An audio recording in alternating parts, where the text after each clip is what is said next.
এটা সারা বাংলাদেশের একটি ঐক্যের প্রতীক। এটা কোনো একক সংগঠনের নয়। আজকের থেকে এই ব্যানার সারা বাংলাদেশের ঐক্যের প্রতীক হিসেবে, যেখানে এই সংখ্যালঘু সম্প্রদায়ের উপর অত্যাচার নির্যাতন হবে, ঐক্যবদ্ধ আন্দোলনের জন্য এই ব্যানারটি ব্যবহার হবে। বন্ধুরা, আমার রামকে অবমাননা করা হয়েছে, সেই জন্য আপনাদের কাছে উদাত্ত আহ্বান জানাই, এই রামকে আমরা বাংলাদেশ থেকে আর্জেন্টিনা, ব্রাজিল থেকে ভারত, চীন থেকে নিউজিল্যান্ড, সারা বিশ্বে ছড়িয়ে দিতে চাই। বন্ধুরা,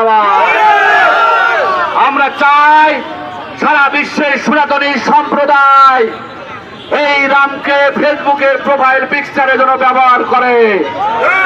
আমরা চাই ঋষি সুনাথ থেকে তুলসী কাবাট, নরেন্দ্র মোদী থেকে শীতাংশু গুহ, সন্তোষ শর্মা থেকে রানা দাশগুপ্ত, অধ্যাপক হীরেন্দ্রনাথ থেকে সুশান্ত অধিকারী, সবার প্রোফাইল পিকচারে, কোটি কোটি প্রোফাইল পিকচারে একটা ছবি উচ্চারণ হবে, একটা ছবি শুধু দেখা যাবে, জয় শ্রীরামের ছবি।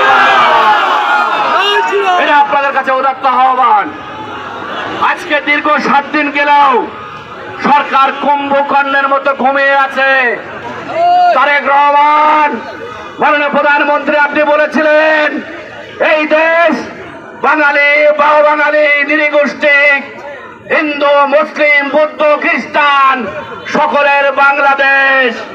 কিন্তু যখন রাম মন্দির স্থগিত করা হলো এবং আমার রামের প্রতিকৃতিতে জুতো পিটা করা হলো, তখন আপনি কোথায় ছিলেন? ভুলে যাবেন না, এই সনাতনী সম্প্রদায় আপনাকে ভোট দিয়ে প্রধানমন্ত্রী নির্বাচন করেছে। আপনি কুম্ভকর্ণের মতো ঘুমিয়ে আছেন। ঘুম ভাঙলে দেখবেন আপনার প্রধানমন্ত্রী চেয়ার নাই। সনাতনী সম্প্রদায়কে অত্যাচার নির্যাতন করলে, আজকের যে ব্যানার নিয়ে আমরা আন্দোলন শুরু করেছি, এটা ঢাকা থেকে শুরু হলো।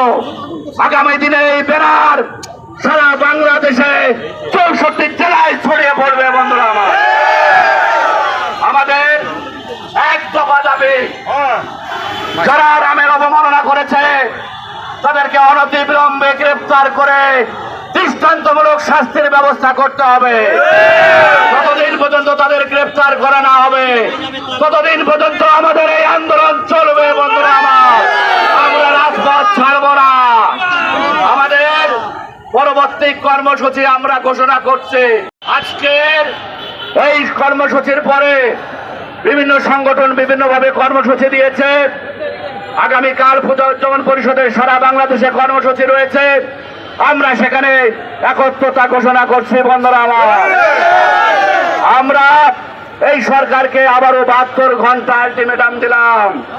এর মধ্যে যদি এই দুষ্কৃতিকারীদের গ্রেফতার করা না হয়, আমরা সনাতনী সম্প্রদায় আইনের প্রতি শ্রদ্ধাশীল হয়ে রবিবার ধর্ম মন্ত্রণালয় বরাবর আমরা স্মারকলিপি পেশ করব। বন্ধুরা, সোমবার মাননীয় স্বরাষ্ট্রমন্ত্রী বরাবর আমরা স্মারকলিপি পেশ করব।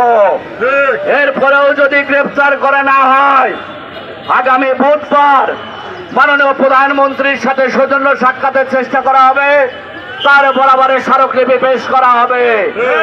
এরপরেও যদি এই দুষ্কৃতিকারীদের গ্রেফতার করে না হয়, আগামী শুক্রবার সারা বাংলাদেশের সকল সংগঠনের সমন্বয়ে এই ব্যানারে মিটিং করে আগামী শনিবার সংবাদ সম্মেলনের মাধ্যমে কঠোর কর্মসূচি ঘোষণা করা হবে। সবাইকে আমাদের সাথে থাকার জন্য ধন্যবাদ জানাচ্ছি। মিছিল শেষ না হয়